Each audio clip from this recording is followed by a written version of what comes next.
حضور صلی اللہ علیہ وسلم کے پاس غنیمت کا مال آیا، آخری جنگوں میں بہت غنیمت کا مال آیا اور حضور سب تقسیم فرماتے تھے، تو اب بکریاں آئیں ہزاروں کی تعداد میں، اللہ کے نبی بکریاں تقسیم فرما رہے ہیں، حضرت علی رضی اللہ عنہ حاضر ہوئے، حضور کچھ بکریاں ہمیں بھی دے دیں۔ اللہ کے نبی نے فرمایا کہ علی آپ کے داماد ہیں، چاہو تو 5000 بکریاں لے لو اور چاہو تو 5 دعائیں سیکھ لو۔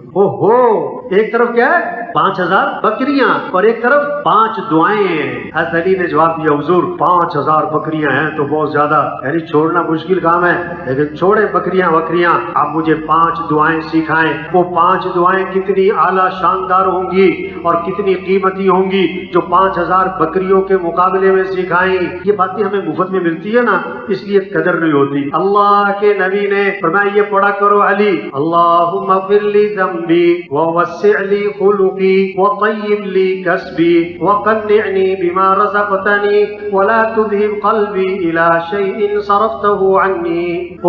ترجمہ سنے، اے اللہ میرے گناہوں کو معاف کر دے، دوسری اے اللہ مجھے اچھے اخلاق دے دے، اور تیسری دعا اے اللہ میری کمائی پاکیزہ بنا، چوتھی دعا اور اے اللہ جو تو نے مجھے دیا ہے نا مجھے اس پر قناعت بھی دے دے، اے اللہ جو چیز تو نے مجھے نہیں دی اے اللہ میرا دل بھی اس سے ہٹا دے۔